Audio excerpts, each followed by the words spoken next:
So guys क्या आप एक कंप्यूटर ऑपरेटर है और गाइस आपको फंक्शन कीज के बारे में नहीं पता तो भाई आपको कोई टेंशन लेने की जरूरत नहीं है। आज की इस वीडियो में मैं आपको फंक्शन कीज के बारे में पूरा डिटेल में बताऊंगा और किस तरह से आप फंक्शन कीज का यूज करके स्मार्ट ऑपरेटर बन सकते हैं। तो चलिए शुरू करते हैं बिना किसी देरी के।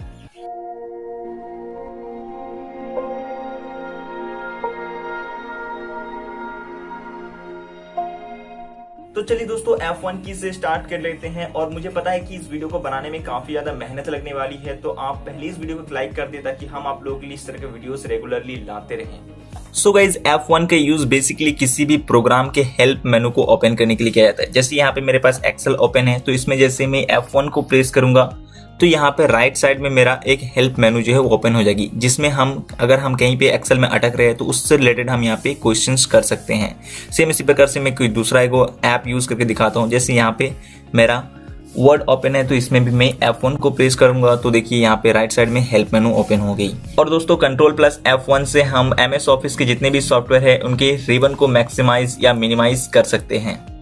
तो चलिए अब F2 के बारे में जान लेते हैं। F2 का बेसिकली किसी भी फोल्डर, डॉक्यूमेंट या आइकन की नेम को रीनेम करने के लिए किया जाता है। जैसे यहाँ पे मेरे पास एक फोटो है, इसमें लिखा हुआ है एडिटेड, मैं इसमें F2 प्रेस करूंगा तो सिंपली इसमें हम रीनेम करने का ऑप्शन आ जाती है। मैं इसका नाम कुछ भी रख सकता हूँ, जैसे ABC यहाँ पे दे देता हूँ और एंटर प्रेस कर दूंगा तो इसका नाम बदल जाएगा। और Ctrl+F2 प्रेस करके हम MS ऑफिस के सॉफ्टवेयर के डॉक्यूमेंट्स की प्रिंट प्रीव्यू देख सकते हैं। जैसे यहाँ पे MS वर्ड का हम प्रिंट प्रीव्यू Ctrl+F2 से देख पाए। अगर हम एक्सेल में F2 को सिंपल प्रेस करेंगे तो इसमें हम किसी भी सेल को एक्टिव कर सकते हैं।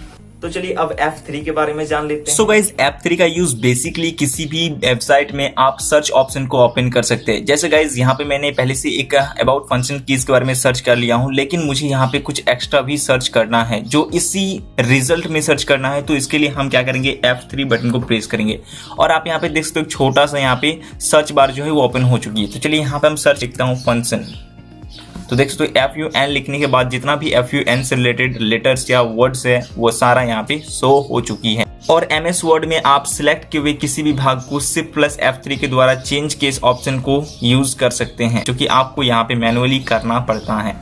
तो चलिए अब F4 के बारे में हम लोग जान लेते हैं। दोस्तों F4 का यूज हम लोग Alt के साथ करते हैं। अगर हम Alt+F4 को एक साथ प्रेस करेंगे तो हम किसी भी प्रोग्राम को बंद कर सकते हैं। जैसे यहाँ से हम कट करके क्लोज कर सकते हैं, लेकिन अगर सिंपली मैं Alt+F4 को प्रेस करूंगा तो वो हम लोगों का बंद होने के लिए यहाँ पे एक ओपन हो जाएगा मेनू। सेम इसी प्रकार से अगर हमको इसको भी बंद करना है, कोई भी प्रोग्राम हो उसको बंद कर सकते हैं। अगर मैं एक अपना कंप्यूटर या लैपटॉप को शट डाउन करना चाहूंगा तो Alt+F4 दबाऊंगा तो यहाँ पे शट डाउन ऑप्शन आ जाता है। फिर यहाँ से आप उसको चेंज कर सकते हैं जो भी मोड आपको चाहिए। तो मैं यहाँ पे शट डाउन नहीं करके दिखाऊंगा अभी। तो चलिए अब F5 के बारे में हम लोग जान लेते हैं। दोस्तों F5 का यूज बेसिकली कंप्यूटर को रिफ्रेश करने के लिए किया जाता है। जैसे यहाँ पे हम राइट क्लिक करके रिफ्रेश बटन में एक बार क्लिक करेंगे और हम अगर F5 को प्रेस करते हैं तो बार बार ये हम लोग कंप्यूटर रिफ्रेश होगा। इसी प्रकार से अगर हम कोई वेबसाइट अगर ओपन करके रखे हैं तो यहाँ पे हम F5 को प्रेस करेंगे तो फिर से रीलोडिंग स्टार्ट हो जाएगी। और दोस्तों F5 के द्वारा हम नोटपैड में करंट टाइम और डेट को ला सकते हैं। जैसे यहाँ पे मैं नोटपैड ओपन करके रखा हूँ और F5 को बटन को प्रेस कर रहा हूँ तो करंट टाइम और डेट जो है वो आ जा रहा है। सेम इसी प्रकार से पावर पॉइंट में F5 को अगर प्रेस करेंगे तो स्लाइड शो ओपन हो जाएगी। जैसे यहाँ पे आप देख सकते हो कि यहाँ पे स्लाइड शो ओपन हो चुकी है। तो चलिए अब F6 के बारे में हम लोग जान लेते हैं। F6 का यूज बेसिकली किसी भी ब्राउजर के URL को सिलेक्ट करने के लिए किया जाता है। जैसे यहाँ पर हम क्रोम ब्राउजर को ओपन करके रखे हैं और यहाँ पे हम F6 यूज इन कंप्यूटर लिखे हुए हैं, लेकिन इसका URL कुछ ऊपर में इस टाइप से लिखा हुआ है। तो अगर हमको इसको सिलेक्ट करना है तो इसके लिए हम F6 बटन को प्रेस करेंगे तो इससे हम लोग का जो URL है वो डायरेक्टली सिलेक्ट हो जाएगा और इसको यहाँ से कॉपी भी कर सकते हैं या अदर चीज सर्च कर सकते हैं। तो चलिए अब F7 के बारे में हम लोग जान लेते हैं। कंप्यूटर में F7 का यूज बेसिकली MS वर्ड के स्पेलिंग या ग्रामर मिस्टेक को चेक करने के लिए किया जाता है। जैसे यहाँ पर MS वर्ड में हम लोग का एक पैराग्राफ लिखा हुआ है, इसमें अगर कहीं पे भी कुछ भी गलती होता है, जैसे यहाँ पे डॉक्यूमेंट को हम लोग मिटा देते हैं तो यहाँ पे एक नीचे अंडरलाइन में रेड कलर शो हो जाएगा।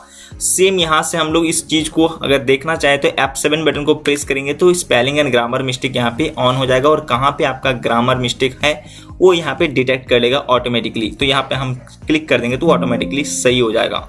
तो चलिए अब F8 के बारे में हम लोग जान लेते हैं। F8 का यूज बेसिकली हम लोग सिलेक्शन को लॉक करने के लिए करते हैं। जैसे अगर हमको यहाँ से लेकर यहाँ तक सिलेक्ट करना है तो इसके लिए हमको अपना माउस का लेफ्ट क्लिक को प्रेस करके रखना पड़ता है, लेकिन अगर हम चाहें तो जस्ट यहाँ पे कर्सर को क्लिक करेंगे और F8 बटन को प्रेस करेंगे और जहां तक हमको सिलेक्ट करना है जस्ट वहां पे जाके हम क्लिक कर देंगे तो ये हम लोग का सिलेक्शन जो है वो लॉक हो जाएगी जब तक हम एस्केप बटन को प्रेस नहीं कर देते हैं। सेम ये फॉर्मूला आपका MS एक्सेल में भी अप्लाई होती है। जैसे यहाँ पे हम लोग MS एक्सेल को ओपन कर लिए और यहाँ पे हम F8 बटन को प्रेस कर देंगे और हमको जहां तक सिलेक्ट करना है वहां से हम एक्सटेंड कर सकते हैं सिलेक्शन को। तो चलिए अब F9 के बारे में हम लोग जान लेते हैं। F9 का यूज बेसिकली MS वर्ड के डॉक्यूमेंट को रिफ्रेश करने के लिए किया जाता है। जैसे अगर कोई ऑप्शन सही तरीके से काम नहीं कर रहा है उस टाइम पे आप F9 बटन को प्रेस करके आप MS वर्ड को रिफ्रेश कर सकते हैं और कंट्रोल प्लस F9 के द्वारा आप इस तरह से कर्ली ब्रैकेट ले सकते हैं। इसके अंदर आपको ये फॉर्मूला अप्लाई करना होगा और आप इस तरह से संख्या को टेक्स्ट में बदल सकते हैं। इनमें जस्ट आपको बेसिकली राइट क्लिक करके यहाँ पे अपडेट फील्ड में क्लिक कर देना है तो ये आपका टेक्स्ट में बदल जाएगी।